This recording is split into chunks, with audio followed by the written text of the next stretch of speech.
If you're moving from another calendar service or restoring a previous schedule, importing your calendar into Dola AI can save you a lot of time.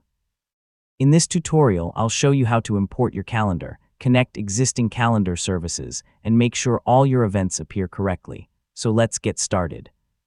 Begin by opening Dola AI on your computer or mobile device. Sign in to your account and wait for the dashboard to finish loading before continuing. Next, navigate to the Calendar or Settings section. Depending on the version of Dola AI you're using, you may find import options under Calendar, Integrations, Connected Accounts, or Data Management. Check whether your version of Dola AI includes an Import Calendar or Upload Calendar option. If it does, select it and choose your calendar file, such as a standard calendar export, then follow the prompts to complete the import. If you don't see a direct import feature, don't worry.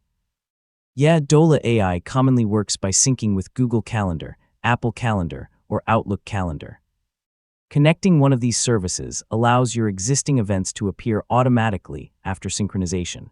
When prompted, grant Dola AI permission to access your calendar. After authorization is complete, give the app a few moments to synchronize your events and reminders. Once the synchronization finishes, browse through your calendar to make sure your meetings, reminders, and recurring events are displayed correctly. Double-check the dates and times to confirm everything imported as expected. If some events are missing, refresh Dola AI, reconnect your calendar account, or verify that the correct calendar is selected for synchronization. In most cases, another sync resolves the issue.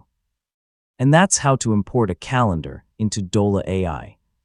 Whether you're uploading a supported calendar file or connecting an existing calendar service, you'll have your schedule available in one convenient place.